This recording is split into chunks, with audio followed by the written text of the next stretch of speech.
It's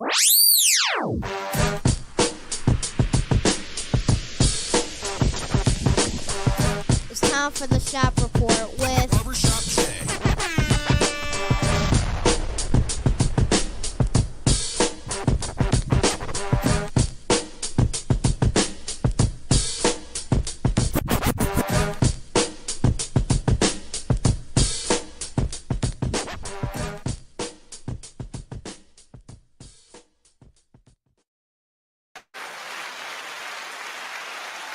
What up, sports fans? Welcome to the Shop Report. I'm Barbershop Jay. I'll be your host for the day. Here's what's happening. Of course, we want to remind you the Shop Report is brought to you by Rocket Digital Media. It's the one-stop shop for all your digital marketing needs. You can look them up on Facebook at RDM Detroit. That's 1D, 2E Detroit. Or you can slide on over to the website, rocketdigital.net. That's ROCKIT digital.net. Make sure when you're there, while you're there, you tell them the BS Jay sent you. And for my folk out there in TV land, if you want to leave your questions or comments during today's program, by all means, please do so, and we will throw it up on the screen. And what's the next part? Yeah, baby, we back in full business. Yeah, and y'all know what's coming next month. Don't do that, Double J. I was just making sure this wasn't No, it's not. Okay, and if you're one of them folks that wants to leave a question or comment that's indignant or ignorant in nature, it won't be seen on this screen. Matter of fact, here's what you'll get. Ain't nobody got time for that. That being said, joining me on the program today is my cat from across the way, or should I say up on the pond. It's Lake Michigan, Joey James, Double J, AK. I don't know what to say today. Telling people what you don't say. Holla at your boy. But before you say anything,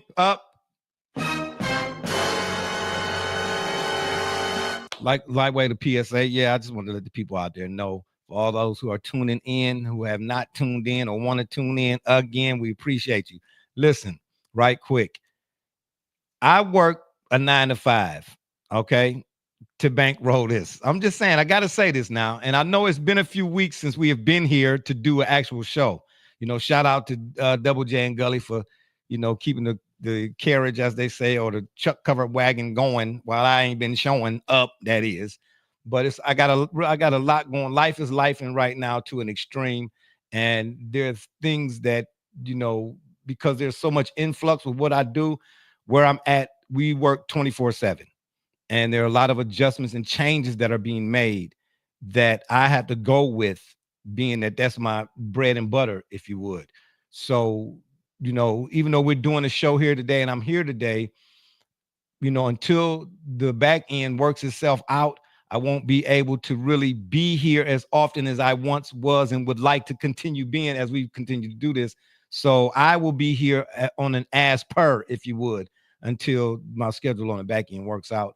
And then I can get back to some consistency. But again, I wanted to let y'all know, everybody that supports us, we appreciate y'all really, really, really for staying with us, because I could never say enough. Without you, there is no us. And I've been doing this for quite some time, and it's because of you all that we are here where we are. So again, shout out to the people. You know what I'm saying? Because we are of them, not above them. But go ahead, Double J. What was you gonna say? Ain't nothing you can say. You can't follow that up. Yeah, shout out to your boy Jay. Yeah, I just want to say it's all to the good. Anyway, we got a great show for y'all today. You know what I'm saying? We got 3 on the tree, baby. That's right. 3 items on the menu. We're going to talk about Super Bowl LIX. What's that, 59? Oh, I got it right. Oh. Woo, man, you do not know. For that moment, I almost messed up. I was like, yeah. Then in addition to that, NBA Commissioner Adam Silver says he's been flirting with or floating the idea of the idea came to him for 10-minute quarters. Seriously? Wow. But yet and still there's this ongoing discussion and debate about my era versus your era and how one is better than and the other is less than. But I from what I'm seeing, I can't understand what you're saying. Okay. And then we round things off, of course, with the NFL draft being right, even though I would say right around the corner, it's coming up in April, which is, I mean, the way this year is going already, it'll be here, blink. You know what I'm saying? Kick your heels 2 times. And then next thing you know, we had the NFL draft. So we're going to talk about the first 10 or the top 10 NFL draft prospects. of 2025. There's a lot to get into today. Of course, we're going to talk about the Browns. That's always going to go down. But anywho, we can ready start the show. All right. Our first item on the menu is, as I just mentioned, Super Bowl LIX. That's right. 6789. All right. You with me so far? Okay. I'm just saying. I just wanted to check the temperatures and see how everything is going. You understand me? But anywho, I got a few things I want to ask about the upcoming Super Bowl, right? We already know the conversation concerning the Chiefs. All right. You know, the refs being the refs. Listen here. I keep telling y'all and been telling y'all, Arnold Rothstein, look him up if you don't know who he is. Whatever his role was exactly, I'm not sure in detail, but he was directly connected to the 1919 Black Sox scandal. And somewhere along the line, being asked or whatnot, he volunteered that we can fix anything but the weather after he got caught. When I read that as a youngster, I knew then, you know my line, Double J. What's my line? No sporting event is completely left up to chance. In particular, when it comes to the refs, Tim Donaghy's personal foul, that was it for me. I gave away all of my, and I used to buy paraphernalia. Now, don't get it twisted. This was $10.99 at Walmart. Trust and believe that. Now, I'm not no fool if I see a good deal. All right. I'm not going to steal. I'm just saying. Okay. But there was once upon a time, man, I used to shell out big bucks. Oh, for starters jackets. And mind you, I grew up in the 80s and 90s, you know, so the starter jackets, the Yankees and all that, you know, that was a big thing, you know. I had the Kansas City Royals and had to match the corduroy. Oh, anyway, I'm just saying. And the Minnesota Twins, you know, I try to be different than everybody. But still, I had a starter jacket. You know, that type of stuff was in. Man, Mitchell and Ness. Oh, bro, I gave away everything. And I got family members who were like, man, are you serious? You know what this costs? Yeah, I know what it costs. I bought it here, but you can have it. Why are you giving it away? Because follow the money. You know, I've often mentioned the books that I've read. Not saying I'm better than or less than anybody, but I am well informed. And I don't say that braggadociously. I don't, but I am well informed. Tim Donaghy's personal foul. Eisenberg, John, I don't know why I can't remember the first name. Eisenberg, who wrote The League. John Eisenberg, yes, The League. How 5 rivals started the NFL. When I read these books, it put me it gave me a totally different perspective. And then, you know, being friends with a few former players, you know, and being behind the scenes and such, you know, that just kind of was like icing on the cakes. Talking to former players or current players at that time or whatever, and then just gave me a whole different perspective where once upon a time when the Browns would lose, oh man, I was a youngster, obviously. Man, I didn't want to go to school the next day. I didn't do no chores. My mom was, are you serious? You're not going to do no chores? Yeah, and I got whacked a couple times and still didn't care because I was that mad. But when I got older, and again, my perspective changed after reading the stuff that I read. Man, listen here. When the Browns would lose, I would get up and go feed my cat. I'm just saying. It's all a matter of perspective, right? At the end of the day, bro, the refs gonna ref is what I'm trying to tell y'all. They're gonna ref. Why? Follow the money. Once gambling became what gambling is versus what gambling was even in 1919, man, come on, bro. Come on, man. You can't play, don't stock in it. What you burning your jersey for? Talking about you sick of the Dallas Cowboys, so you're going to make a video showing all of the stuff that you bought, that you paid money for, and you're going to set it on fire. Like this hurting Jerry Jones' feelings. Yeah. And here it is. I get it. We all do it. We talking about them, but you think they talking about us? Yeah, all right. I guarantee Jerry Jones is not sitting at Jerry's World talking about that barbershop Jay. Yeah, boy, I oughta. Man, please. You over there talking about I'm not paying that this week. You know, that's all Jerry care about. So I'm just saying, man, you know, sometimes, you know, just got to take a step back, man. Let reality get a seat at the table. But anywho, Super Bowl 59. Mahomes and Barkley. Those are the 2 X factors. Which one, in your opinion, Double J, which one weighs out? Because which one weighs out going to have a lot to do with the outcome. So the interesting part for me is this. You can't discount Saquon's role in the success of the Eagles. And arguably, if they were to win, who would largely be responsible, right? Because we've seen this game before, essentially. So what are you leaning towards now? Are you kind of like who gonna get the Super Bowl MVP or something? A little bit. Okay. And I'm saying one of two things, right? Because historically, if you were going to basically, especially in this wagerful world that we're in, I would say this: if you're going to lean Kansas City, then the natural reason for that would be Patrick Mahomes. Additionally, there was a stat, of course, that I threw on the Discord during the week when you were pointing out kind of his specific brilliance, and it was quarterbacks that were trailing with one possession remaining in what their records were. Okay. And again, when we talk about, great quarterbacks, naturally, of course, the gold standard was guys like, of course, Tom Brady. Right. So, yeah, but are they, but is the question being asked specifically, excuse me, what quarterback in your lifetime or the modern era, I suppose, I guess we'll be saying, like you can say about him definitively, you don't leave him no time. Is that what that sort of is?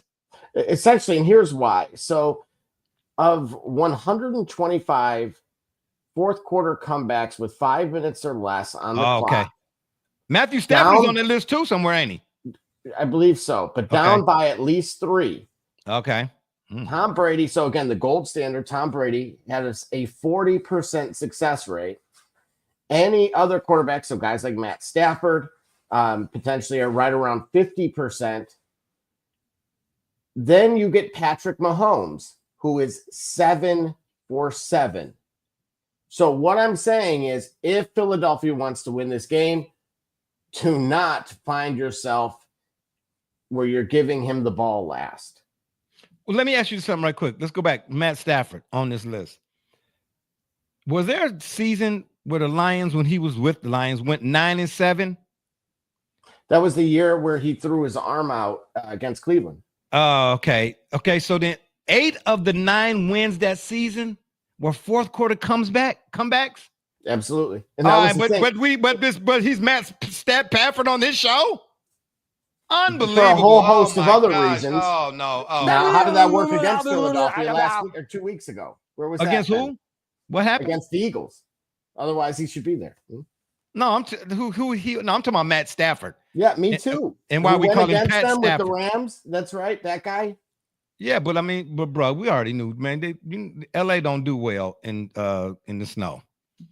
Don't nothing out west do well in the snow, bro. Ask the Miami Dolphins, and they're not even out west. Anywhere it's warm at typically don't do well back east. I'm just saying, I'm not surprised. But it was a moment in that game. Anyway, we're not gonna talk about that. Yeah, But anyway, just right quick, back to the Chiefs Bills. It was a lot of talk too about Josh Allen not getting it done and so on and so forth. Look, man. No, hang on. No. We're not doing this. I'm gonna address him just like he is now Lamar Jackson. Oh, okay? Don't do that. No. I'm gonna say this. Any hate that you would direct towards Lamar Jackson, I will use the very same quote to your Josh Allen. Oh, yeah, no, that's fair. Okay. My problem with this is, well, he can't get it done. He can't get it done. And it's time to start saying that. He can't get it done. He can't get you to the big game. Okay, wait a minute. How can he be a MVP if he can't get to a Super Bowl?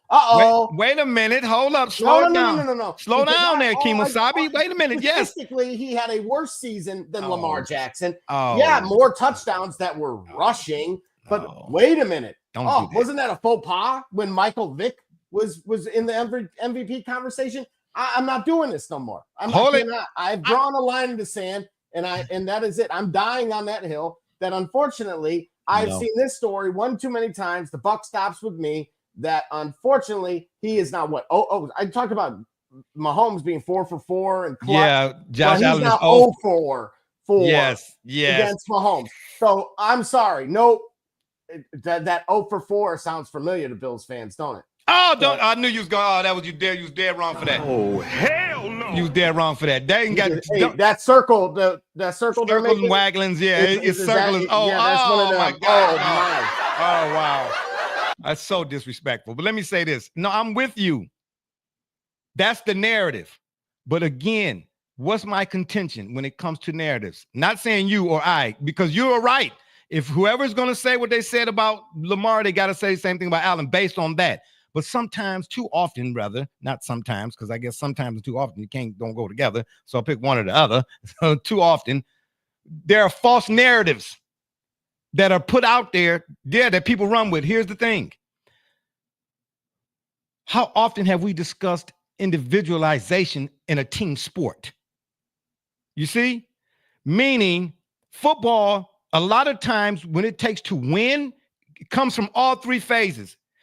I don't know, now obviously the media picks and chooses which aspect they want to focus on, the quarterback, and because there was some local radio station here asking, who would you want, Jamar Chase? Because I guess Jamar's in some sort of contract, something. He's asking to be the highest paid non-quarterback, whatever it is. So they were saying, who would you want, Jamar or Dak Prescott? Jamar or Jalen Hurts? I turned it off. Listen, see, that's what I mean by fodder. Stop with that, and then people pick it up and run with it.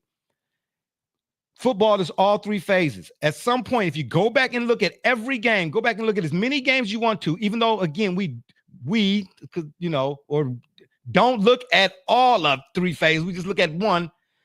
I guarantee you special teams has something to do with that, contributory to the win. The offense did, and the defense as well. You get what I'm trying to say? We just like to pick one to make it sexier than the rest of it, but it all matters. Because here's what I don't understand. Josh Allen, let's just go off of his play in particular. And let's go off of Lamar's play this year in the playoffs. Albeit their overall record, when it got said and done, they took another L. I get that. But if we go back and really dissect the game, did Lamar really? Yeah, he fumbled. He did. That wasn't good. But I'm just saying overall, did Lamar really play horribly? No, he didn't. Okay. However, hold on. Okay, all right. Let me mention Josh. Even more so than Lamar. Did Josh Allen really, his play in particular, did he really play horribly? No. What I don't understand, the common denominator in both games, the Ravens went and got Derrick Henry to give him the ball in the big game in the fourth quarter 1.5 times. And I'm just being cynical or facetious. Do you know in the Bills game, Cook had 13 carries, 13 to Josh Allen's 34 pass attempts. Is Josh Allen capable of throwing the ball 34 times? Absolutely. He can throw the ball probably 45 times. But in certain situations, you went and got James Cook for what? Balance. In both cases, that's how you drafted Ray Davis too. Thank you. In both cases, what stood out to me more so than anything else, there was no offensive balance. You did not. In the first half of the Bills game, they rushed for what, 40-something yards, 42 yards? Really? But had they been doing that all year? No. A couple of them fourth down situations, even though he's capable, they wanted Josh Allen. They wanted the narrative to be so bad he beat Patrick Mahomes instead of playing football. You find a way to put the ball in Cook's hand. And then in the second half early, they had a drive. They had like 9 plays. He ran the ball 7 times and was gashing them. But they got it. Sometimes the coaches or teams, whatever, they get away from what it is and they want to go back to being cute or sexy so they can get the wow moment and all of that. You know what I'm saying? As is the case on the flip side, the knock against Jalen Hurts. Now, as a guy that jumps off the screen, he don't do it to the tune that Allen and Lamar can do it. But, man, Hurts will have 15 passes, he'll be 11 for 15 or whatever the case may be for 90 yards. And people are like, oh, man. So listen, okay, so he ain't throw for 300 yards. But did they get the win? Did he make a key throw in a certain moment that contributed to the win? That's all that really should matter. But no, if a guy don't throw for 400 yards, it's how some way he had. Listen, the Eagles know better. Saquon is the bell cow. Sure. Using. Now, so a couple quick points about those two particular games is I completely agree with you that Baltimore beat themselves, both similarly to how Buffalo did. Yep, the Bills did too. Is the style, really, that is part of the brilliance of what Andy Reid in Kansas City has done is they've allowed teams, it's death by 1,000 paper cuts. And essentially, what we saw was Buffalo went from a heavy zone that Lamar does very well in to the highest percentage all year that they ran man-to-man. And it changed how the flow of that game dramatically. However, it didn't, let's not act like these are not great quarterbacks. They are. So it just they are. Limits what their success rate. Again, we're talking about yards per route run. We're talking about just their willingness for air yards and the types of shots they take.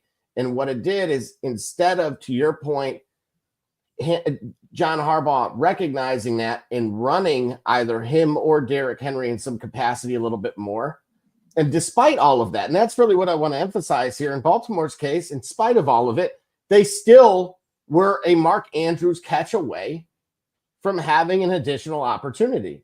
Oh, and Kincaid could have caught that ball too. If you notice, had he just stepped in and not stayed where he was at in that position, which he lost his footing, if he stepped just a half a foot towards that pass, he catches that pass because he almost 100%. caught it where he was at. You know what I mean? So, well, I will say this too about Patrick Mahomes, and this was something that I paid very close attention to. Was early in the season, the Raiders did a Kermit puppet, and he never responded. Okay. And then, of course, he ultimately went and beat him both times in the season. But my big takeaway about that is, of course, it speaks about taking the high road, sure. But when it came to this matchup this past week, and again, to your point, he is human. He hears every bit of what we're hearing. Josh Allen. Again, the same at the time, 0-3 against him. What did he decide to do? And of course, I capitalized on this as an anytime touchdown scorer. He said, okay, you're great. You're the MVP, and you've rushed the ball a bunch. I'm going to do what you could do better. And he beat him at his own game. And the thing that the only year. Well, that's what Jordynne do to people, though. I'm sorry. Oh. Yeah, well, bro, we've been saying Patrick Mahomes is Jordynne, please, bro. Absolutely. Man. Bro, like me and Bro Rich? Like what you mean? You and Bro Rich, man, please. Oh, man, stop.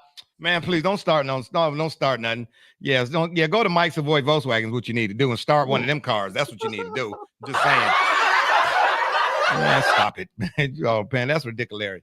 Hey, I've been telling you for the longest that as long as he's upright, what I've been saying. As long as he's upright. Been telling me that just about anybody could drive that car. Well, that all too well. No, well, Deshaun Watson can't right now. Hey, Justin Tucker. Oh, wow. Well, I mean, let's see how. Going on? Oh, boy, really? Now, like, okay. Does the league really need to be like, all right, bro, we're gonna like sanction and have a like vetted. So a personal experience that I witnessed as it pertains to this. I don't have to say who or anything like that. These were vetted through the team. So wait, should this be breaking news? Sounds like this is breaking news. At least one NFL franchise, as of over a decade ago, had vetted their massage therapists that were sending them to the players' homes in this case. So it was not third party. Hey, listen, man. All I'm gonna say is this. Now that this is becoming a thing, and so I don't know about that, but I'm not condoning nor defending, but I will share my own experience. Okay. Okay. Sure. All right. All right. This is a family P I'm not program. allowed, so there. This is a family P program, so I'm gonna keep it.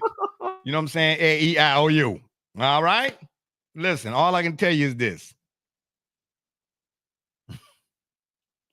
In a bass awkward, no. In a backwards, not bass awkward, but in a backwards sort of way, whenever you have to go to the restroom, okay?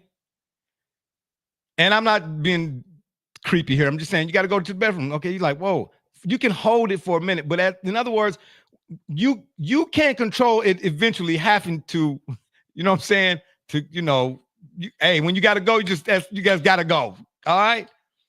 So back on the other side of this, I went to a massage therapist once. Yes.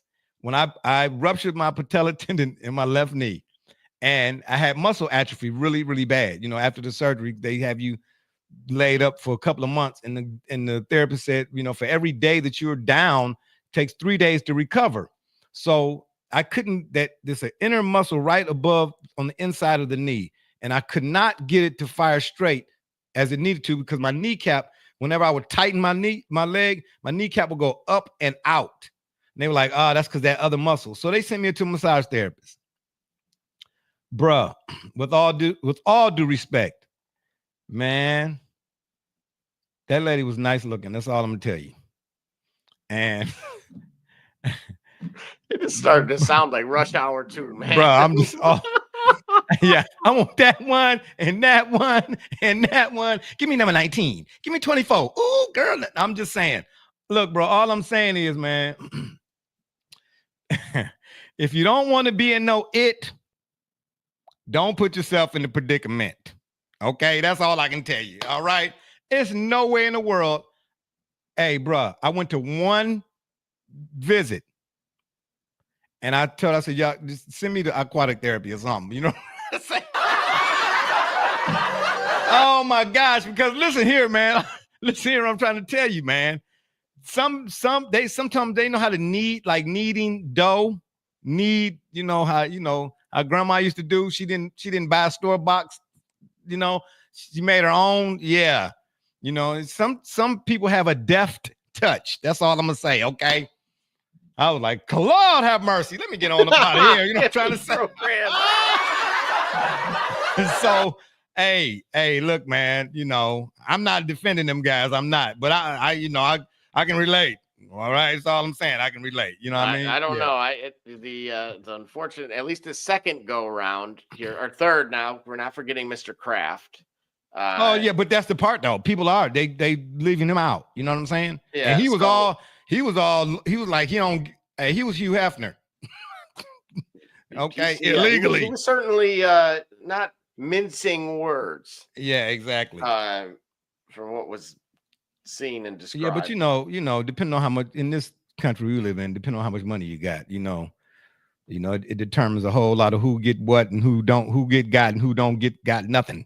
If I even said that makes sense, I don't know, but you know what I mean. That's what happens sometimes. But I'm interested to see why the line in the ball. Why is it -1.5? It started as basically a pick 'em. I tried to tell Gully that. I told him. I said, man, if that was, I want to say it was a half-point opening line. So at that, really at that point, do you see it going up? Meaning -2.5, maybe -3.5 by game time? It's certainly good. We are going to see movement more than this because right now that 1.5 is, I could see it getting bet up further to your point about 2.5. I don't see it exceeding 3 because what I'm anticipating is you'll see essentially that contrast so that the C to the saw, as soon as it does inflate a little bit further, that's when you're going to see a lot of people jump on the Philly side and then kind of bet it back down. So I would imagine we're going to finish kickoff right around where we're at right now. But there's some serious funds being thrown around. Yeah, that's what you got to recall. Like, if anybody wants to better understand this stuff, in order for that number to move even by a half point, it takes 7 figures or so in order for that to occur. All right. When we come back, we're going to take a break. When we come back, we're going to talk more about Super Bowl 59 and a few things, as I like to call them, wholesome stats that may play a part, or playoff translatables that play a part in the outcome of this Super Bowl. Don't touch it. We'll be right back. It's Kate Cunningham, and you watching the Shop Report. I'm Harvey Diallo, and you watching the Shop Report. My name's Chris Murray, and you're watching the Shop Report. You're Jay Nattie, you're watching the Shop Report. Max McKee, you're dropping in on the Shop Report. Barbershop Jay, Quentin Hines, Super Bowl champion. I'm ready. Let's do it. I'm on. Hi, I'm Mars Edwards from Mercury Stadium, and you're watching the Shock Report. Hey, I'm Billy Butler, and thank you for watching the Shop Report. Hey guys, I'm Les Norman, former Kansas City Royal, and you're watching the Shop Report. Commander Brown, Detroit Rivers Mountain Training, and I'm watching the Shop Report. Hey, this is Doug Flynn of the New York Mets. Well, a few other teams, of course, too. And you're watching the Shop Report. I'm Matt Ramos, and you're watching the Shop Report. How you doing? I'm Rajay Davis, and you're watching the Shop Report. How you doing? This is Nelson Figueroa, former Major League pitcher with a lot of teams. You're about to listen to the Shop Report. Hey, this is Howard Johnson. You're watching the Shop Report. Hi, I'm Heath Bell from the New York Mets, and you're listening to the Shop Report podcast. Yeah! Hey, I'm Josh Tolley, former catcher of the New York Mets, and you're watching the Shop Report. This is Edgardo Alfonso for the Mets, and you're listening to Shop Report. Hey, this is Doc Gooden, and you're watching the Shop Report. Hello, this is Mike Hampton, and you're watching Shop Report. Hey, this is Herman Harvey, former NFL offensive lineman with the Cleveland Browns and the Baltimore Ravens, and you're listening to the Shop Report.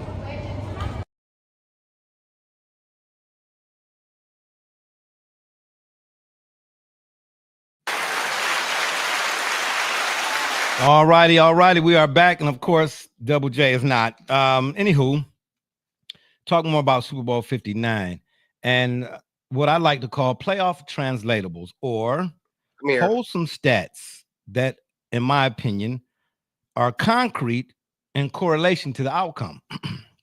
And this just basically, from an offensive side of the ball. Well, I ain't gonna say offensive side of the ball. We got offense, defense, passing, and rushing. Those four. Hey, what are you doing? What are you doing? This guy. I'm still here. Oh, okay. Yeah. All right. Got you. Anyway, for both the Chiefs and the Eagles, I found this interesting. Now, I'm not really a big numbers guy all the time to tell the whole story. As I like to say, one slice of pie don't make a whole pie. But here are some numbers that, if you go back and look at them in for past Super Bowls, you might see that there is, again, a direct connection to whoever won and whoever lost, right? So for the Chiefs, in terms of total offense, they came in at 16th, whereas the Eagles came in at 8th. All right. And Double J, we're going to talk about that. To be in the top 10 on the Eagles side, but Jalen Hurts not being the wow type passer that, the Herberts and the Mahomes. Well, Mahomes ain't really lighting it up, but we know he can, and the Staffords, the Allens, the Lamars, How's the Eagles offense 8th? All right, we'll get to that in a minute. Defensively, the Chiefs come in at 9th and the Eagles come in 1st. And respectively, passing, the Chiefs come in at 14th, the Eagles come in at 29th. And then lastly, rushing, the Chiefs come in 22nd and the Eagles come in at 2nd. All right, Double J. So these numbers tell you what in regards to whom? Well, it tells you right in away. Terms of outcome. Yeah, right away that the goatness, if you will, of Patrick Mahomes is going to be put to the test. And additionally, so again, this is to your point, your first point that you made about Philly in the offense. Again, this is their pass frequency versus expected based on down. So again, other than 3rd and 3, they are again above kind of league average there. So as you see, you want to know the difference that Saquon made, you're looking at it. Yeah, man, he is beyond a home run hitter. Do you think so? Oh, absolutely. And again, so something I wanted to point out is, but the Eagles O line finished second and in their run blocking grade and ninth in run block win rate. Mm. And so this is without Jason Kelsey, of course, and this time around. But as great as Saquon is, I want to make sure that credit is given where it's due, because it's additionally largely in part of that O line. You know what? I don't mean to cut you off, but you just said something that made me think about something I saw. I forget what program it was, and my memory. I got to get it out before I forget. There was a NFL executive on somebody's show yesterday, and he was asked, like, when Andy Reid was with the Eagles, like, it might have, I forget who. Anyway, don't let me trip myself up. They were asking him, like, how did the Eagles know that Andy Reid was the guy? And the guy said, well, he had all the attributes all the other great coaches had, the typical ones, the leadership, he said, but his attention to detail was like Wash, Parcell, he said his attention to detail was just off the charts. You know what I mean? And they were discussing Andy Reid as if to say, not as if to say, excuse me, just talking about Sirianni. Does he, like, what about Sirianni that people underestimate or overlook or whatever it is? And the guy said his attention to detail. And I think, excuse me, that he's going to be there for quite some time, so to speak. You know what I mean? So there's like, don't undersell him against Andy Reid, because Andy Reid obviously has got the experience, no question. You know what I'm trying to say? But they say these guys both are stickler to details, and because of that, you're going to see like, there are some people think the Chiefs, even despite not being electrifying or as dynamic as they once were with the Cheetah, Worthy is hit or miss sometimes. They think that the game is going to be a lot closer because of what Sirianni, Sirianni and Reid sharing that same trait as far as that attention to detail. But I just wanted to get that out. But go ahead. Finish what you're saying. Yeah, so again, a few things to point out as well in regards to the Philly offense is AJ Brown was so defensive weaknesses that the Chiefs have allowed throughout the season, basically wide receiver 1. And why that's an issue is because, as it pertains to the Eagles specifically, no receiver stands out more against single high coverage, and that's AJ Brown. Again, he ranked number 1. Yeah, but the Chiefs don't play a lot of single high. Correct, but in general, the Chiefs have struggled against wide receiver 1s. And it's going to be where it's going to get really interesting is, of course, Hurts' knee, right? He ran, so it looked like everything was fine, and you get an extra week off, so maybe I'm going to just assume he's 100%. But AJ Brown also was number 1 in air yard share and wide receiver 1 in target share, and then only against number 2 in yards per route run, only behind Puka Nacua. And that sticks out to me. Additionally, when it comes to the Chiefs themselves, they've allowed, from weeks 8 to 18, the Chiefs allowed the most receptions and receiving yards to the slot. But that's to me speaks to Patrick Mahomes and why, even though they're not doing it cosmetically like they once did, he can trump all of that. Well, potentially, but I'm looking at, if you were thinking Philly and why Philly, here's where the advantage lies. Okay. The advantages lie, which is AJ Brown and, of course, his consistency. Then, of course, where the weaknesses are within that 9th rated defense, which would be to the slot receiver. So could they move Devontae Smith around? Probably. Again, I hit on this with against, I believe it was the Rams with Jahan Dotson. And so, again, a name you otherwise wouldn't have heard very often. So it's pivotal things like that are, in between the lines that you're going to have to see them kind of exploit.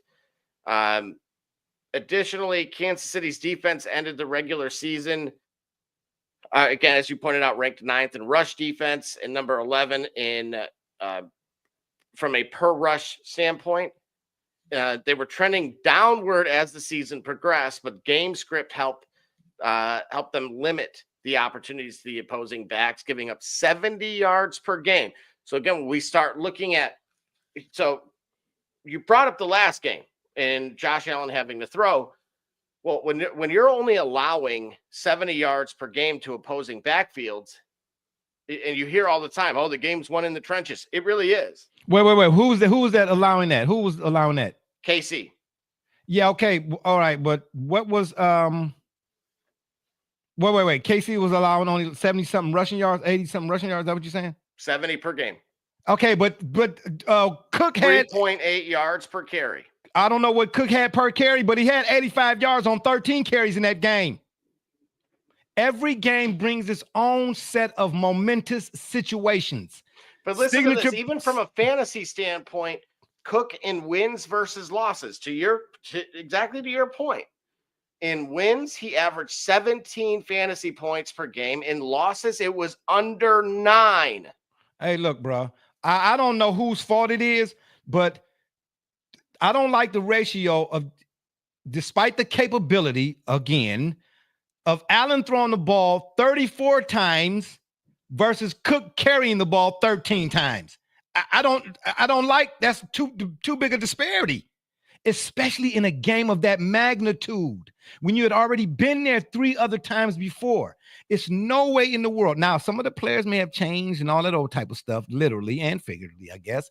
But from a philosophical standpoint, you're seeing the same Chiefs. We've been here before. I should be expecting, listen, if me and you, this might be a bad parable, but I'm going to throw it out here. If me and you getting ready to fight in the championship bout at, well, I don't know, welterweight or whatever it is, this is our 3rd time, or excuse me, our 4th time, and you knock me out, I bet you it won't be with the punch you knocked me out with before. Now, I shouldn't get back in the ring with you to knock me out 4 times. You know what I'm trying to say? The point is, you might get me. The last time you got me with that left hook. Okay, if you get me this time, it ain't going to be with that left hook. The Bills went in there and did the same thing the Ravens did. They got too cute. You went and got Cook for what? When he showed you in the second half, listen, let's keep going. They had problems, Kansas City did, messing with Cook. And they went away from him because they wanted Josh to get the mantle. Well, the headline in the next day's paper had the Bills won, despite how they won. I don't care. The headline the next day would have read what? Hey, Russell Wilson, Pete Carroll, hand Marshawn Lynch the ball, and Russ still get carried off on everybody's shoulders. Mm-hmm. You get what I'm trying to say? Come on, man. That's what this just it. You outplayed yourself. Well, and that's the thing, right? James Cook finished the regular season with 18 total touchdowns. Of course, only Jahmyr Gibbs at 20 had more. Of course, of the 54 running backs with 75 carries this year, Cook was RB9. And he was on the sideline in a couple of situations. Right. Why was Ty Johnson on the field, dude? And that's number 22, right? Yes. Yes. He got more carries in that game than he should have. If anyone could have been a difference maker, I don't care that he was a rookie. Ray Davis was who you needed. Absolutely. So it's time to, unfortunately, look at who makes those decisions. As much grief as I had given Josh Allen a little bit earlier, I actually am pointing a little bit more towards that Who makes the call, coach. Who makes the call? I don't know and don't care, but whoever makes the call cannot be absolved in yet another L. Yeah. I get it. The sexy thing to do is to look at Lamar and Allen and to say them can't get it done, but they had help in it being undone. So when looking at Kansas City with the ball, we kind of know what to expect now, play calling wise, between read Mahomes. So in neutral scripts, the Chiefs are top 10 in both pace of play as well as pass rate. When they have a lead of 7+, they still play relatively fast from a seconds per snap lens, but they will play closer to 50-50 run pass split. I'm gonna tell you two things that are true. All right. Any sports fan in recent memory has seen this happen. Number one, as long as Mahomes is upright, I wouldn't bet against it. Number two, we've seen the Eagles beat a guy that they weren't supposed to beat. Yeah, unfortunately, that Tom guy's Brady. not coaching. I'm going to say this. I will call it now. If the Eagles lose this game, it's going to be solely on Nick Sirianni's shoulders. Oh, because now here's no. I'm going to go back to about the middle of the season. A lot of people were very curious about his play calling, and there were a few games. Yeah, but you can see towards the latter part and early in the playoffs, whatever it is, that he wasn't making them mistakes again. Correct, but again, he hasn't been forced into that, right? A lot of things change. You know how you always say with boxers, right? All that, we changed to a southpaw stance. Until you get hit in the face, then you're going to revert back to, okay. But you know what? His reversional moment, if there's to be that kind of moment, I'm glad you brought that up because you are definitely right. 1, 2, 3, 4, 5. Can they play from behind? Who is that? When the Eagles, should they get behind, that's when we're going to see the Sirianni. Okay? All right. I'm just saying. Again, I'm expecting here's the thing. So coming into the game, the Chiefs ranked 6th in plays per game at 64, and they entered as the number 2 offense in pass rate over expectancy at +5.5. So if Kansas City's going to build a lead, they are going to do it actually throwing the ball. Hey, where do the Chiefs and the Eagles rank respectively in terms of third down conversion? Both ways, meaning the offense converting or the defense getting off the field on third. Well, first, I will show you this while I'm pulling that up. But if you want to get there's no surprise here. Look at that quarterback efficiency. You got Mahomes, but look where Jalen Hurts is as well, off to the right. I mean, I'm just saying. You don't have to throw the ball 40 times to win the game all the time, people. Whether you think they're cheaters or not, the Patriots already showed once upon a time when Brady didn't have, the worthies and cheaters of the world. They would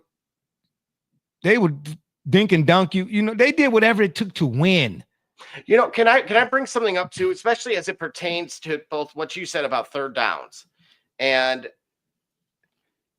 if you want to know the difference, in my opinion, of based on what I saw, which is Buffalo was going, we need a yard, so we're going to run a play that will get us a yard or should get us a yard. Instead of running the play that get you 5 yards. Correct. And Kansas City, on the other hand, closed that game out doing exactly that.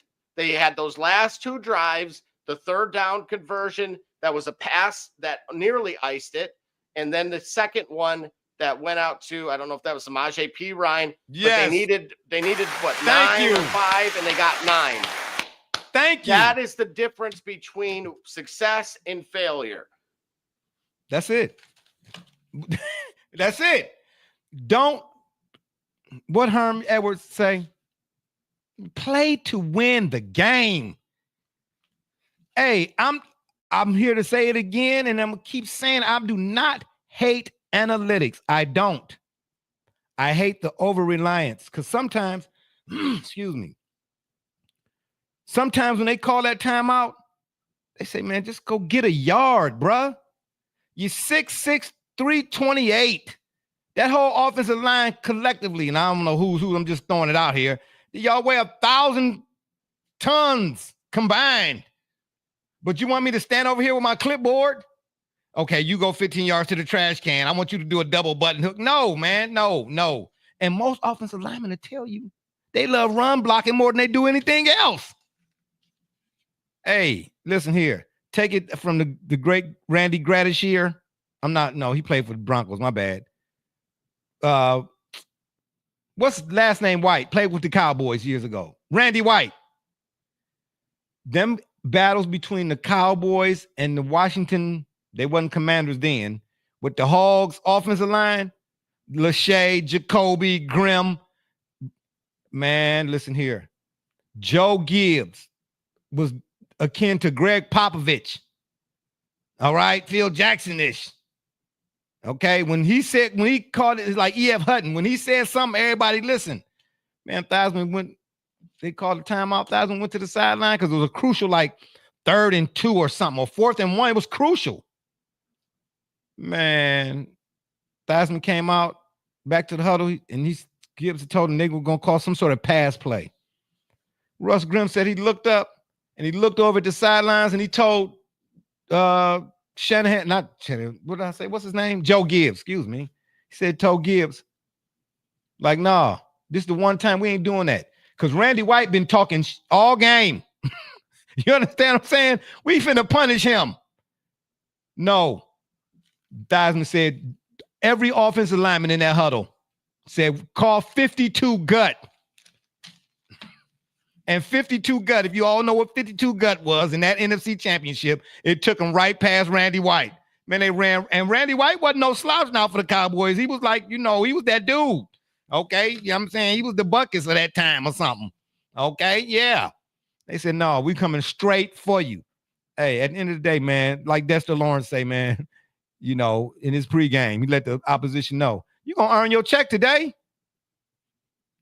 Hey, put the clipboard down. That's the play. What's the play, coach? Go tell him he's going to earn this check today. You know what I mean? Play for 9 yards when you need 5. Don't play for 1 yard and you get 0.3. Man, come on, man. And you didn't think the Chiefs scouted that. That's the part that killed me. They kept running Josh Allen in them situations over the left side every time. Did you see that? And they was waiting on it. Man, come on, bro. Right. So to answer your question, come on. Here it is right here. Actually, I already have that ready. So there it is. And then, so what we're looking at again is the 3rd down conversion rates this season. And there is Tampa Bay is up there? That's right. It's not really a surprise that you see some of the better offenses in the league near the top. And then, but strangely, Philadelphia, not so much. Yeah, but they at the cusp. They at 10. Now, once you get the what's you doing here? What's this? I was just sorting it. There we go. Oh. So they've actually improved by 5% year over year. Yeah, that's Mahomes. And that also lends itself to, as talented as he is, like with any occupation, when you first start doing it, even though you may have the aptitude, actually the application is going to seem foreign to you because you may have the aptitude again to get into the company, but you've never done that before. So the first go around, but once you know what you're doing, now you don't get to the point where you're so overconfident, you know what I'm saying, you get your arm stuck in the machine or whatever. I'm just saying, you don't want to do that. But once you know what you're doing, oh man, come on, bro. How do you not get better? That's all I'm saying, man. How do you not get better? Absolutely, bro. I don't know. I'm just saying, man. Saquon, he and Derrick Henry are single-handedly killing that argument and that whole devaluation of the NFL running back. Because now it reshifts the focus to Gianti, I think, somewhat. Can he be the guy on all 3 downs? But he will need a breather a time or two, so you get you a more than admirable backup, I suppose. But Saquon and Derrick Henry, man, Derrick was already doing it, but, Saquon, he was this close. And the Giants still got to be regretting that. I'm sorry. Well, it's just obviously we've seen that video and just what the conversation. What was really wild? Hey, I listen to my kids. Well, and you know what? And he really should have, because he asked who could he draft? Who should he draft? So, remember, the kid had already told him, well, you got to keep Saquon, right? And of course, that's the owner was like, I'm not going to be able to sleep. So you might want to do that if the guy who employs you says he can't sleep. If that guy walks, yeah, but what will make you go against that? Haughtiness? You just know more than everybody in the room. The others, did you notice my MIT degree is better than thee? No one spoke up. Not outside of the owner. No, none of the other guys sitting there. Those are the first three that should have been given their papers to go. Because if any one of them would have had the gall to speak up and say, hey, look, man, I don't think that's a good decision. Don't do that. Yeah, but like I said, though, his kid told him don't do it. Well, you know what else his kid said? Trade up. He goes, who should I draft? He goes, get Jayden Daniels. His kid said, get Jayden Daniels. And the dad goes, no, he's going to be gone by 3. He goes, so what? Trade up for him. Hold up. So the kid told him not to trade Saquon and to trade Jayden Daniels? To draft Jayden Daniels, correct. So this kid is a future GM somewhere. That's what that's better than his dad was. Okay, got you. Yeah, because them is 2 bookends.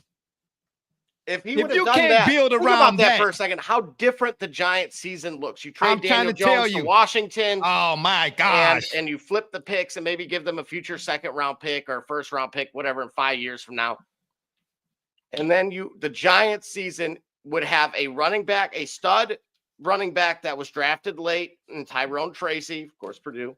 But then paired with Jayden Daniels and Saquon Barkley as well. Plus Malik Nate. Just stop. There it is. All right. Yeah. Yeah, it would. Oh my gosh. Yeah. It would have looked entirely different. That's ridiculous, man.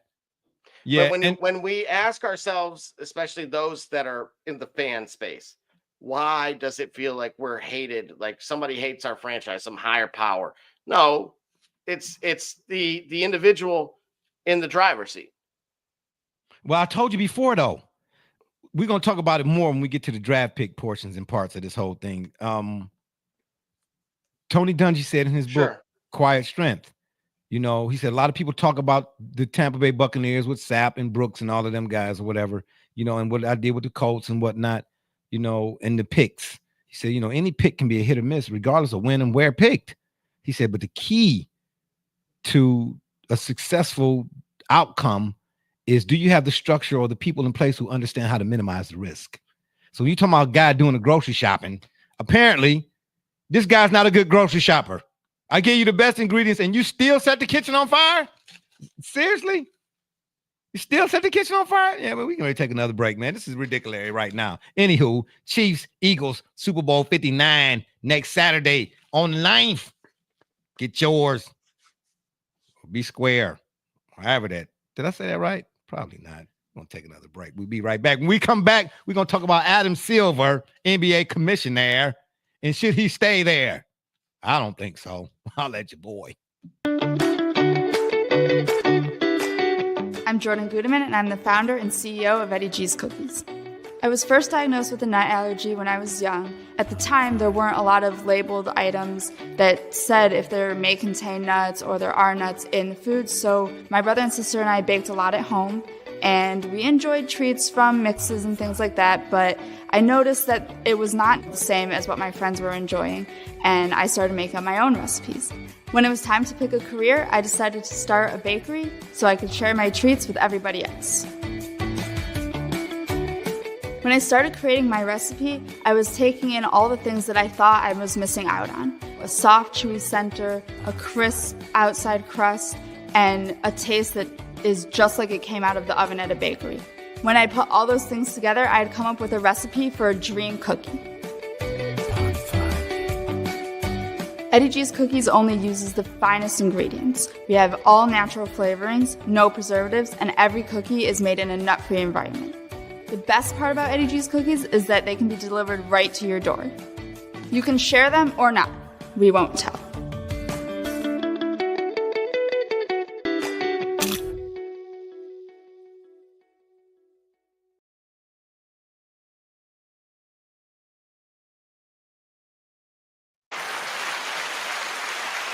That's right. Get your Eddie G's cookies today, baby. Go to eddiegscookies.com and make sure you get them snickerdoodles.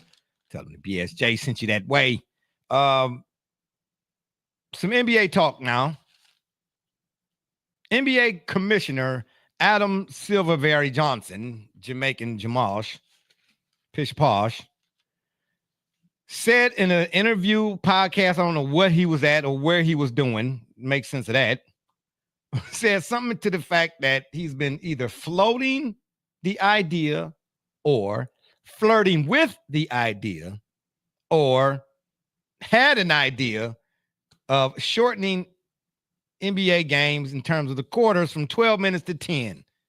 All I want to know is why even float the idea of such a dramatic change?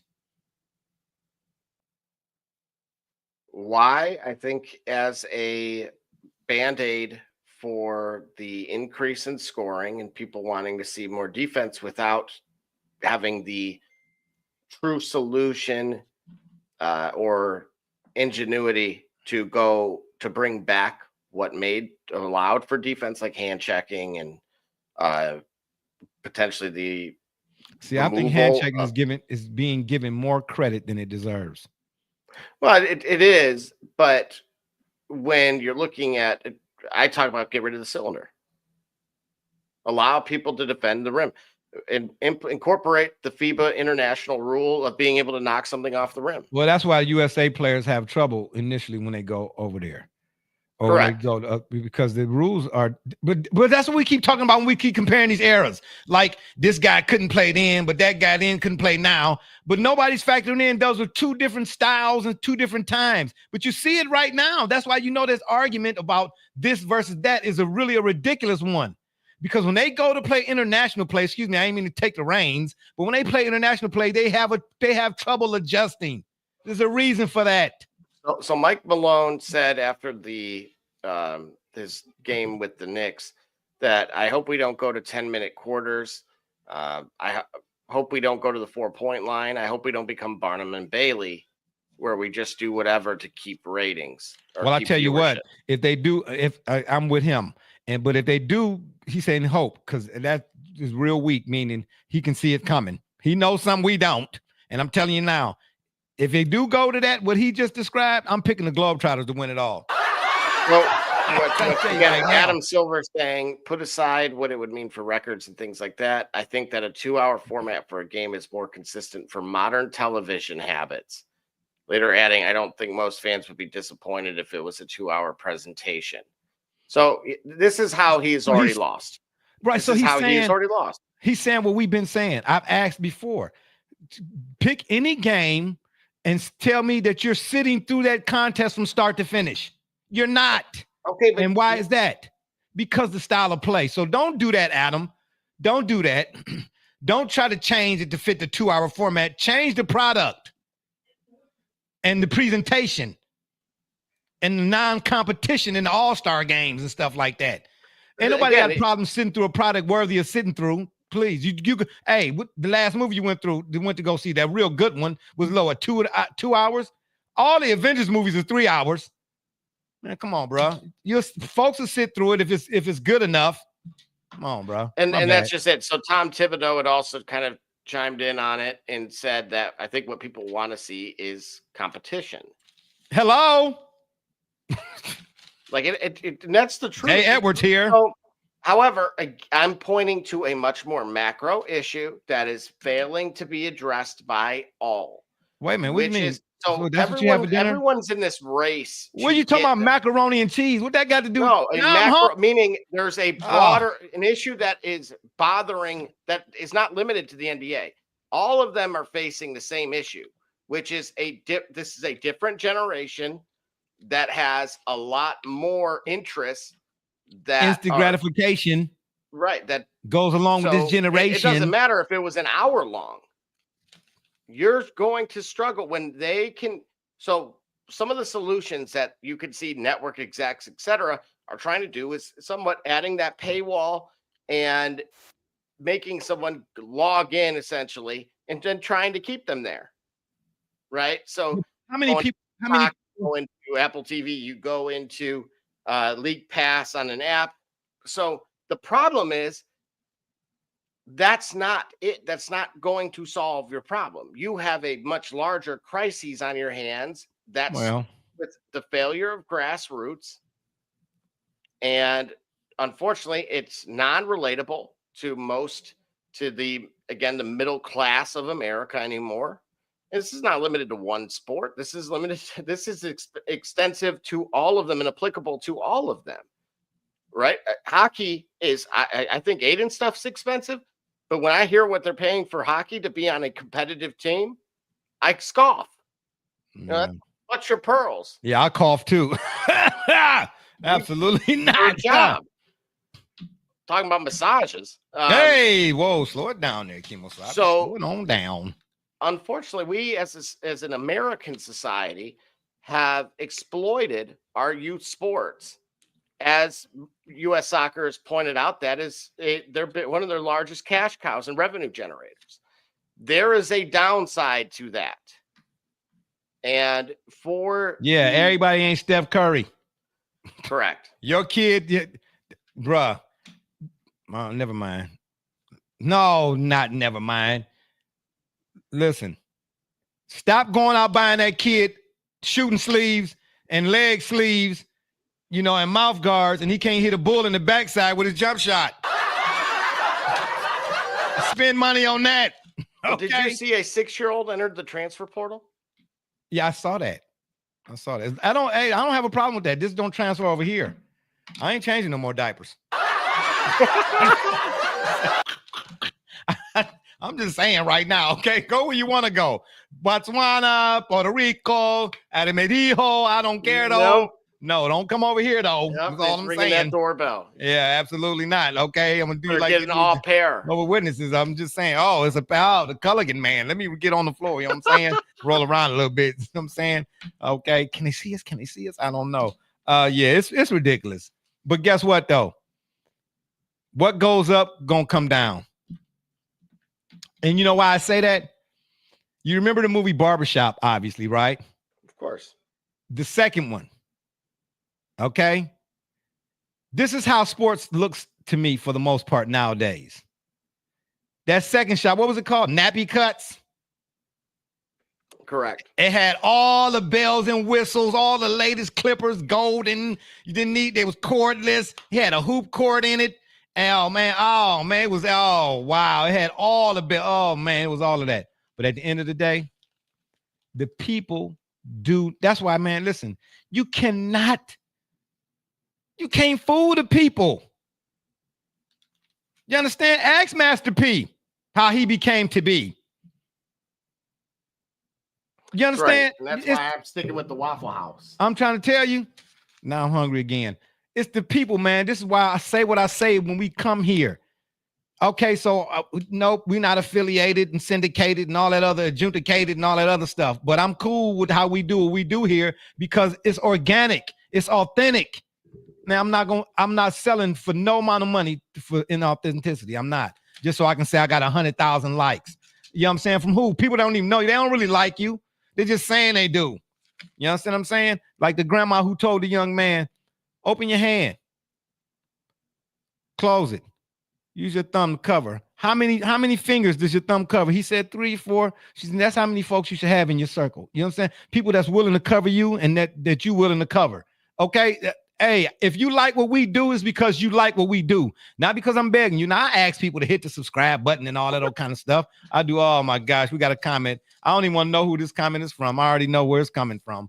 Oh, my gosh. All right. Should I play the comment? I don't even want to see it. Do I want to see it?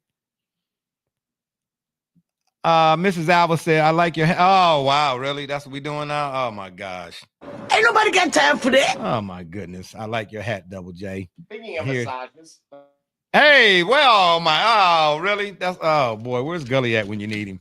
Yeah, man. But no, I mean, I'm saying at the end of the day, bro, the NBA needs to do a better job of controlling the game. The storyline is creating the game, man. The game used to create the storyline. The idea that me and you are cool, but we got to play each other for the league championship, all right? Regardless of the level, the attitude and the approach is the same. It's the same formula. I want to beat you. I want to beat you. If nothing else, hey, man, when I go around the neighborhood, they be, oh, man, it means something for me to beat, the top dog in the neighborhood. It should mean something for me to want to attack you in the all-star game, bruh. In the dunk contest, Matt McClung, no offense. Man, but I knew him a little bit at Georgetown, but come on, bruh. Come on, man. No, you know what they should do? Let some of these college dudes that, that participate in the college slam dunk, let them do it, to participate in the NBA. And then if you do it, you get at least a 10-day contract with somebody. I mean, come on now. We got folks out here getting opportunities and everything. Give me one. I can go out there and go 1 for 17. I guarantee you that. I do it right now. I'm just saying, baby. You know what I mean? Adam Silver talking about 10-minute quarters. Yeah, okay. Well, let's play some quarters. When I win, you keep them at 12. You can't want more. But want to do less. Stop it, man. We done went from load management to 10-minute quarters to scores being astronomically 199 to 198. Man, come on now. Stop. Nope. Get in all them camps. Go back to the AAU level and tell them, listen, you don't get none of this until you do X, Y, and Z. Man, please. Everybody want to get out here and shoot threes and dunks and mixtapes. Yeah. Double J, did you even earn your mixtape? Oh, you did? Okay, well. Yeah. All right. Shout out for that. That was that was tough. But my point is, you had to put the work in, bro. Right. Oh, without a doubt, absolutely. You had to put the work in. We had tied the number 3 team in the country at my sophomore junior year. I went to a state final, so there was definitely substance behind it with myself. It's not as it's not like today, man, where again, I didn't send it to you. I did send it to you guys in the Discord what the 13 and 14-year-olds were doing, where now I had no choice. I had to give up my own Instagram. I gave it to Aiden just to give him a head start because I'm like, this is ridiculous. Yeah, and we got an Instagram account for the show, but I don't really, it's just so much on there sometime, man. I feel like one of them doggone Bugs Bunny characters. I scroll a few times, and when I stop, man, my eyes are still rolling around in my head, man. Like the lottery tumbler with all of them ping pong balls in it. Trying to say, I just hit myself a couple of times just for they stop and come back center. I'm just saying, man, moderation though, right? But again, man, at the end of the day, man, NBA want to be better than what it is right now, then put a better product out there. And it can be done because when the Nuggets won a championship a couple years ago, the one thing that came in mind to me, they showed me farm to table can still work. Joker is one of the most coveted stars. And hey, listen, I'm going to jump out the plane at 52,000 feet without a parachute when I say this now, okay? Because it don't matter. Y'all ain't going to find me like they still didn't find DB Cooper. But next to Hakeem Olajuwon, man, and Shaquille O'Neal, it's Joker. And I'm talking about guys I saw. Okay? Rick Smith was a dog. Lonzo Mourning was a dog. Can't think of too many other centers back then. Sabonis. Sabonis is just, he came in the NBA late. If he'd have came in his mid-20s, ain't no telling. I think he was almost closer to 30, when he came over to the NBA. But Sabonis was nasty too. The Gasols and the Zebos, we talking about front court type guys or whatever it is. No, but the center, in terms of center, man, Joker is special, bruh. He's special because you can't speed him up. I don't even know how to describe him, bruh. I don't know how to describe him. Because I don't know how to describe him, We're going to take another break, our last break for the evening on the P program. You understand me? When we come back, we're going to talk about the NFL draft prospects, the first 10, according to NFLDraftBuzz.com. Don't touch it. We'll be right back. I said put it down. Cleaning the cracks on your pavement surfaces can take hours and be torturous on your body. Until now. Bicracky Weed Removal Tool was designed specifically to clean pavement cracks in a fraction of the time, all while standing up. Bicracky's patented design incorporates a two-sided steel blade and is encased by a durable fiberglass shell. Simply use the large end to clean big gaps, then rotate and use the small tip for narrow gaps. Made in the USA, Bicracky eliminates weeds to the root and is environmentally friendly. Bicracky. Save your back while you clean your crack.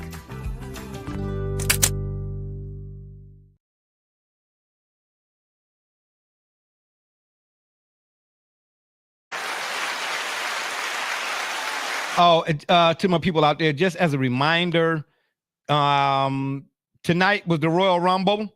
Okay, for all your Royal Rumble and WWE wrestling information, I want you to please check out the Turnbuckle on Monday nights with Double J and D Gully. You understand me?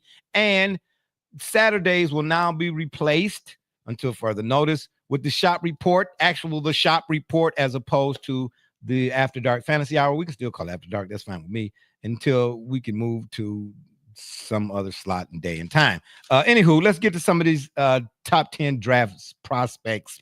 Pick first 10. Did I say that right? According to NFLDraftBuzz.com, these are the top 10 overall picks. But mind you, there's been a lot of talk. Are you sharing this? Huh? No. I'm reading it. You know me, man. I archive. They call me Microfiche J, baby. You know what I'm saying? I still use hard copies. Understand me?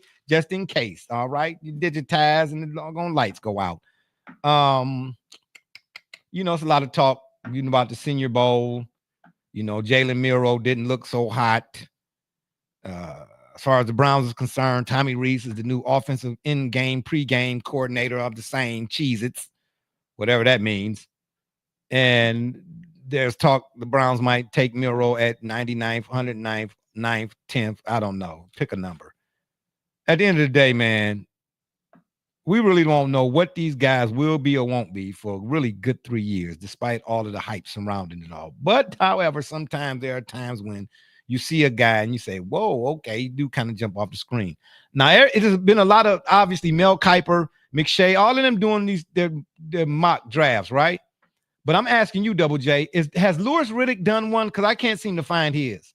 Because he was right about Jaden Daniels and Mahomes, if nobody else. Let me try to find it right now, because my guess would be that it was behind the paywall, which I have. So if it's there, I'll be able to access it. Okay, go do what you do. And in the meantime, I'm just going to keep rambling on here about the NFLDraftBuzz.com's, who they say are the top 10 picks. And in the order, I'm going to read to you the order in which they say this thing will go down. They say Travis Hunter will go first. I forget the who. They just, don't really matter. But Travis Hunter will go first. Obviously, Colorado. And if I'm not mistaken, Travis has mentioned that he wants to play, he want to do both. Okay. He want to be Deion, Bo Jackson, type. He want to play on both sides of the ball. I ain't mad at him. Real quick, I have Eric Reed's. Again, who's Eric? I'm sorry, Jordan Reed. Oh, okay. But do you who were you looking for specifically? Louis Riddick. Okay. Louis Riddick. Because I'm gonna ask, I mean, somebody maybe can tell me out there. And for as long as Mel Kiper has been doing this, how often is he right on any of his projections? And I'll take a percentage. Give me a number. 20%, 40%. 80%. Give me a percent. Well, if you'd like, we can revisit this. I did find this right away. This is Louis Riddick's day one favorites from this past draft. Okay. So his favorite day one prospects. Take a look at that. Imagine that. Okay. Oh, Malik Neighbors. Imagine that. I don't know the offensive or Nate Wiggins. Clemson. Who did he go to? Oh, Mitchell. Where did Mitchell go? He went to Baltimore. Oh, no wonder. Okay, yeah, all right. Had 4 tackles in the game against Buffalo. Oh, did he now? Mind that. And then, of course, Quinyon Mitchell. Yes. That is a stat, dude. That is a bullseye. It is gross. But remember, we talked about him. Remember that now. You remember we talked about him. If you're uncertain, look at that. 14 games for the Buffalo Bills. Like these are sleepers. Bruh, I'm going to say it again. It depends on who's looking. 7 tackles as a sleeper? It depends. But he was a sleeper. See, okay, if he was a sleeper, who said he was a sleeper? Mel Kiper? No, his favorite sleepers outside of round 1. Listen to the production that these guys had. Okay, so in other words, Lewis is saying these guys are sleepers because they're not on the major radars. You know, in other words, you know how the draft Putnick's shows come on talking about something. Well, I think this guy's gonna go. He's gonna think about yeah, okay, whatever it is. But you're not talking about the guys who bring their lunch pails. You just regurgitating what's popular. Find me the diamonds in the rough. And that's what Louis Riddick is. That's what I'm saying about him. He seems to get them guys that ain't nobody else talking about, seem to be the guys that after he say it, they all end up being talked about. Is that fair to say? Oh, absolutely. Maybe not. Oh, you think so? Okay, well then let's so in other words, Louis Riddick hasn't this is last year's. He hasn't done this year's yet. No, well, this is Jordynne Reed's that did it for this year. So this was as of January 7th. Okay, I'm not familiar with Jordynne Reed. I want Louis Riddick if he's done one. If he ain't done one, then ain't nothing you can do about it. But Louis Riddick, he seemed to hit more. He got more hits than misses. That's all I'm saying. Meanwhile, the guys who get all the more notoriety, you know, Louis is obviously on the tube, but the guys who get more notoriety for doing this, you know, they got more misses than they do hits. But for whatever reason, you know, they keep getting an invite back to the combine, so to speak. But anywho, let me go through this list right quick. Again, according to NFLDraftBuzz.com, Travis Hunter, they say, is going 1. Ashton Gianti is going 2. Shedeur is 3. And I'm really not sure how to pronounce the young man's name, the wide receiver for Arizona, but I did watch a couple of those games, and he jumped off the screen. Teatrioa McMillan. Yep. At 4, they say he's going 4th, and they say 5 is Abdul Carter. Number 6 is Mason Graham from Michigan. Cam Ward, he says 7th. Obviously the U, you know what I mean? That's the only school to get that kind of designation. At 8 is Will Johnson from Michigan. And 9 is James Pierce Jr. from Tennessee. And 10, Kelvin Banks Jr. from Texas. So let me ask you. Remember, Will Johnson is Shaka, who, of course, who's been on the show. Shaka's, that's his stepson. Yes. Right. Shout out. That's right. Hey, Double J. Stop stealing my thunder. That's where I was going with that. Anywho, my gosh, this dude right here, man. You know what I'm saying? This putting the cart before the horses. It's a couple of guys that from Draft Buzz. Obviously, Hunter. I think Hunter's going number 1. He's just multi-dimensional, so to speak. And Genty, I can see that number 2. But Shedeur going 3. Do you think Shedeur going 1? No. Okay. Where do you see him landing? Possibly the Raiders.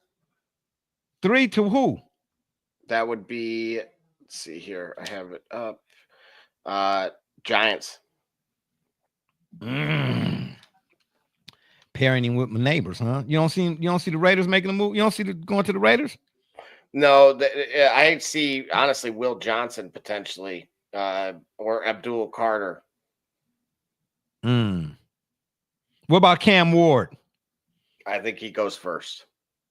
Yeah, so that's what I'm saying. Why would they have him 7th if the talk surrounding him is top 3 at worst. What are they? Who was watching what they were watching to say when they did this first 10 that he would be 7, that he would be behind? I don't know, McMillan, So Mason Graham. Again, they were basically the consensus around the league was that they need a quarterback, and so they being Tennessee Titans at 1, and so between him and Shador. Okay, well, Tennessee's going. That's what's odd to me. What would make them put this list in the order that they did, knowing again Tennessee's picking first? But according to Draft Buzz, they think Hunter going number 1. You get what I mean? Again, look, as it pertains to the Tennessee Titans, and if you've watched them all, are you drafting best available? Is that what this is? They saying they thinking he's the best available? Well, hypothetically, they could use him on both sides of the ball, right? I mean, this is a wide receiver room that had Nick Westbrook-Akine and I think Calvin Ridley. So being able to use Travis at maybe a slot receiver and then have him primarily as a corner like they did with Pac-Man Jones years ago. And so I could see them, it's a move that makes sense because you could check 2 boxes. However, if you watched how that team played, they really struggled at the quarterback position. Now, again, that's not to say that the offensive line was stellar by any stretch of the imagination, but so you don't have you're not Will Levis is not the you're not sold on Will Levis? No, not in the slightest. Okay, what about hold up then? What about if a student is struggling? At what point do you take a look at the teacher? Oh, absolutely. I mean, look, this is a franchise that gutted the whole front office, right? It wasn't limited to the head coach. I asked you the Will Levis thing again then. Sure. This very well could be. Look, I'm not writing him off. I'm saying in terms of what the franchise is attempting to do. So this is something that the Bears have actually really struggled with. And I've pointed this out to Bears fans because it actually extends to the time that I left, which is they brought in a new president to run it, one of the McCaskies, of course. And then that individual had let Lovey go. And unfortunately, Jay Cutler was there and he was still under contract for a while. Now, Jay Cutler was not terrible by any stretch of imagination, but it wasn't really great either. So unfortunately for that coaching staff, that was not their quarterback. So then you insert a drafted quarterback, but then because of it being year 2 or year 3, you now have fired the coach and or the general manager. They only had one opportunity in the last decade to align those 3, which is. But let me ask you this though, Double J, because we talked about this, and I never even thought to ask this until now. We hear that all the time when the new guy comes in, because that guy that's already there is not his guy. He's going to find a way to jettison him to bring his guy in. But here, doesn't this make the mark of a great coach in that, because you've coached. When you come on the scene, your first thought is not to get rid of people, is it? Unless there's a reason to get for riddance. In other words, you say, you know what? You might not be bragging, but let me see what we got here, and I'm going to make this work. We're going to run it like this, and then we're going to see after we run it what we need to replace, if anything. You get what I'm saying? Why, before you even get on the field or in practice, whatever, you just start getting rid of people instead of going in there and seeing if you can work with what you got? Well, correct. And again, that's why we've seen some franchises have a quicker turnaround than others, because they were utilizing what was already there. Parcells, maybe? Does Parcells come to mind? Well, certainly. Again, I would look at, for example, San Francisco's going back to what had worked in the past. They brought Robert Saleh back. I'm shocked the Lions did not bring him in. Obviously, being a Dearborn guy, it just seemed like that would have been a great opportunity to do that. But I do see San Francisco kind of picking up right where they left off. And similarly, right? He's able to just utilize and maybe retool to a degree, but you're not talking about a whole revamping of that defense by any stretch of the imagination. So yeah, there's right away now that, albeit that's a coordinator, but even with, for example, like what the Jets are doing, this is going to be interesting. What are they doing? Well, that's the thing. Aaron Glenn supposedly wants to bring back Aaron Rodgers.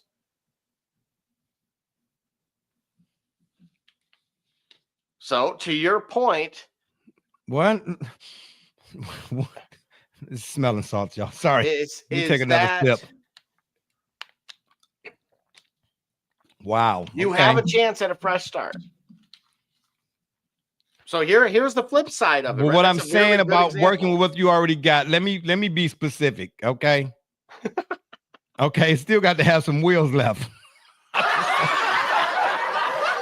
Okay? Yeah, I'm not going to buy a loaf of bread if we already got bread until when I look at the bread, it's got mold on it. That's all I'm saying. They're like, yeah, okay, well, in that case, yeah, replace it. Bruh, I don't know. Did you see anything from Aaron Rodgers that would, be like, woo.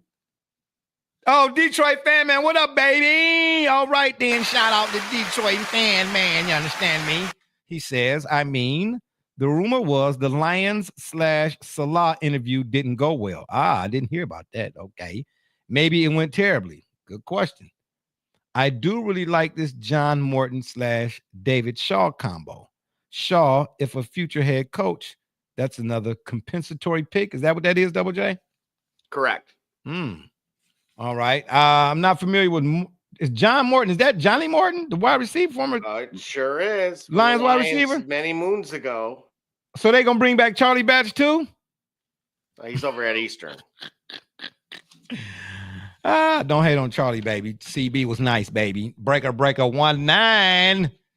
Well, if the Salah interview didn't go well, then it just didn't go well, That's what's interesting to me. He seemed to be the case the first time around when he interviewed us for the head coaching job. Oh, sorry. Detroit fan man weighing in again. He said, no, gents. Oh, that's John Morton from the Denver staff. Oh, I thought he said Johnny I was tricked Morton. too. Johnny Morton was a legend. Shout out to Jay Morton, baby. Hey, Detroit fan man, tell me if I'm wrong. And Double J, if I'm wrong. Johnny Morton's plane number, was it 87? I believe so. Because Herman Moore was 84. 80, yeah, 84, absolutely. Yep. Johnny Moore was 87, baby. I told y'all. Hey, let me tell you, like the transmission on a 68 Buick that's been sitting in the garage too long. Barbershop J, mine do be slipping. I'm talking to the third and the fourth person, baby. But let me tell you something. I still remember the yellow ribbon around the old oak tree. Shout out, baby. Yeah, every now and again, I get a nugget, baby. Every now and again. Now, ask me where my car keys at. I'm late for work, baby. Yeah, man. I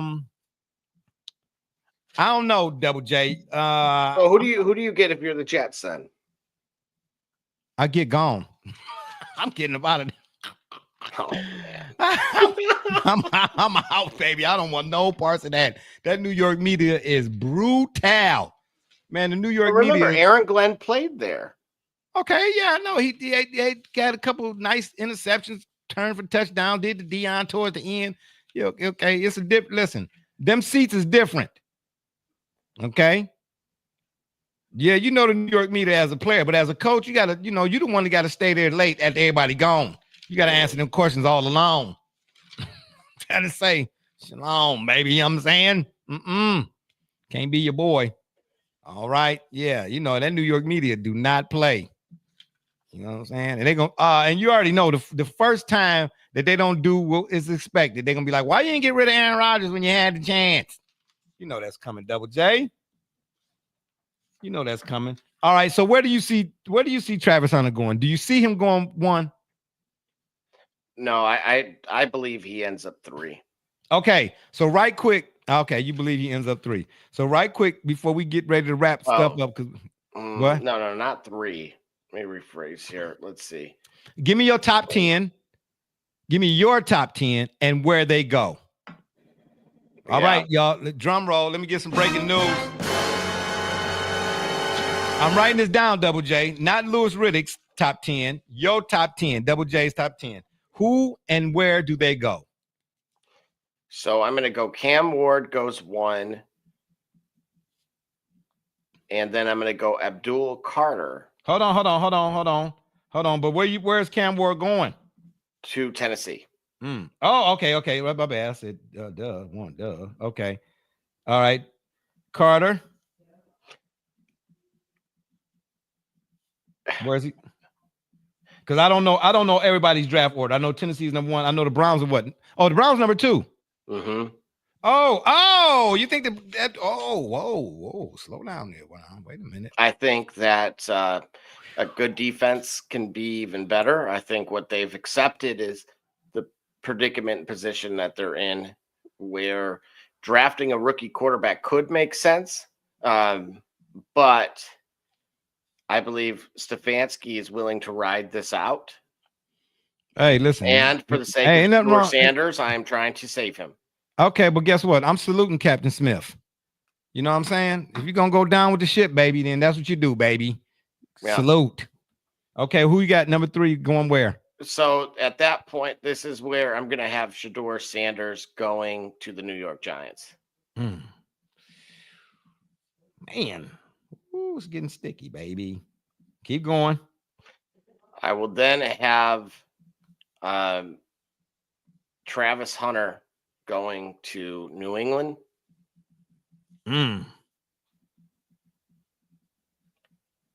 Ooh, okay. Will Johnson goes to Jacksonville. That's interesting. You don't think the Jaguars trade out of that? I could see that happening. I could see really 2 of 3 things, either Mason Graham on the defensive line or Will Johnson, because I think but more than likely with those 2 quarterbacks off the board and just kind of, again, they have a lot of decisions to make with Trevor Lawrence. And so I don't think Trevor Lawrence is really to blame for how they played. And honestly, that was a cheap shot that unfortunately took him out. Okay. Well, if you don't think what's his face is to blame, then can't the same be said for Justin Herbert? Well, sure. Oh, okay. I'm just curious, but go ahead. Keep going. Oh, sorry. Yeah. So number 6. Yeah, 6. I'm going to go. Oof.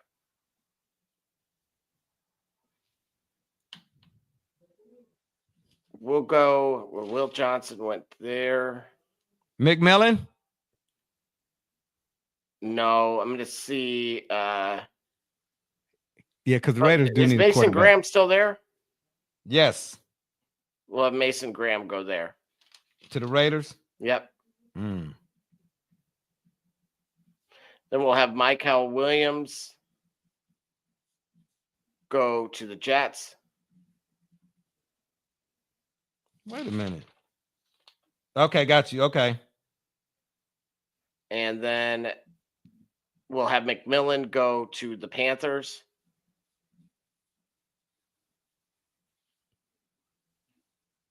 Who? Oh, Bryce Young. Ooh. Played better as of late. Yeah. He could be that Malik. I don't like comparing guys. Let that guy be who he is, but he could be what Malik Neighbors is, and what Malik Neighbors ain't got. Bryce Young might end up getting. Well, that's the thing. They have the running back. They've secured the running back position for 2 more years. He was obviously successful there. Bryce Young clearly came on late. I thought it was Hubert Hubbard. Yeah. Oh, okay, yeah. And of course, that'll give a full year for recovery for the other rookie draft pick that was taken.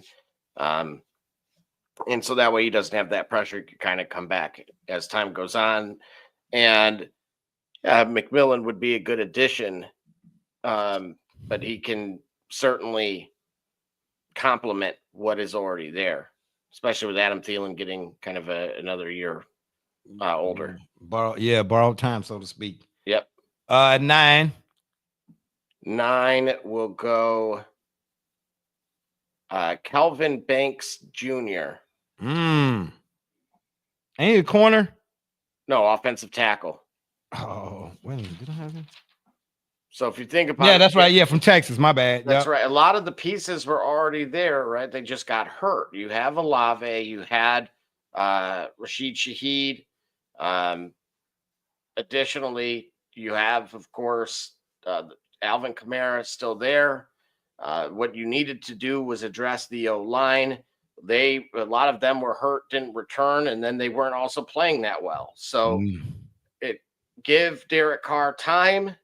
He's got the receivers that can do stuff, and he certainly has a check down option that can be a great safety valve, one of the best in the league, in my opinion. And then to round it out at 10, I'm going to say Ashton Janty goes to Chicago. Ooh. You want to change the narrative? It's in a similar, basically take exactly what I said. Now, what would change that is if Calvin Banks doesn't get selected in that top 9, I could see Chicago going either or, right? Protect your quarterback, your franchise quarterback. So you can see Chicago trading up, is what you're saying. No. I'm just saying at 10. So basically, if he falls, then great. But what I could see them doing, because this was a big deal for them, right? Running the ball was not a strength, but that was largely because of the offensive line. Right. Yeah, Caleb was throwing it all around the yard, especially late in the season. But look what we saw that specific running back do, even against some of the Swift best. No. Who's the Bears running back? Swift. Yeah, but that's a lot of capital there. Yeah, and then you kind of this might be a bad parable, but I don't know why when you said that this came to mind, so I'm gonna spit it out. If it's a bad one, y'all forgive me. It's sort of like you got pets, right?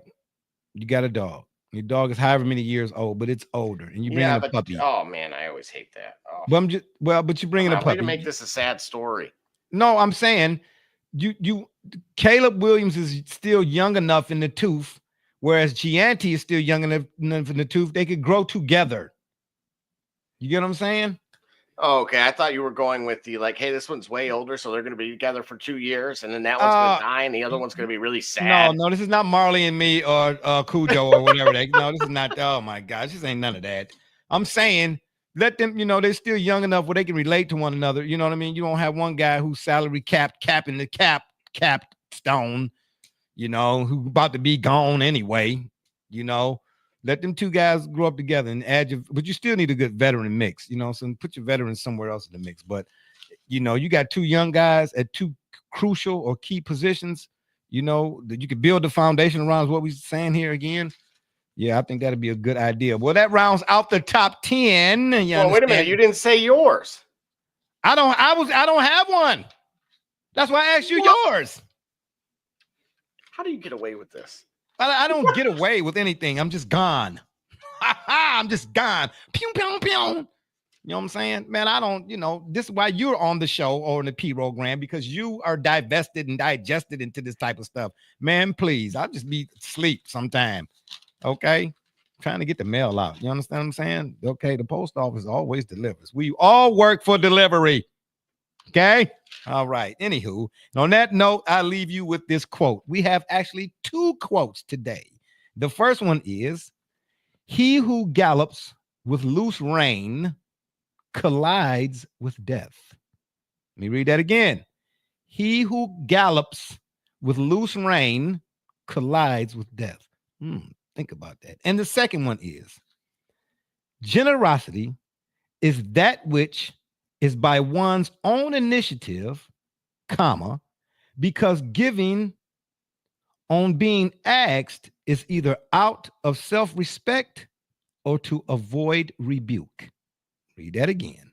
Generosity is that which is by one's own initiative, because giving, on being asked is either out of self-respect or to avoid rebuke. It's been fun, but we got to run. Don't forget to check us out every Saturday at 9 on the PM side, right here on the yard until further notice. Detroit fan man, before we get out of here saying, yeah, I'm late. Y'all should have been here early. Still my favorite. Shout out Detroit fan man. We appreciate you, baby. You understand me? Or y'all can check us out on Facebook, Twitter, Instagram, the shop's fan page, and of course, YouTube. And make sure, please, when you're over at the tube, hit that subscribe button, please. We'd be much obliged. And if that don't work, y'all can Google it. For my cats, B Rich, Double J, D Gully, and all those who follow and support, we say thank you. I'm Barbershop Jay, and you've been listening to the Shop Report. And remember, the next time y'all want to know what's really going on, man, come to the shop. Walk-ins always welcome. Holla!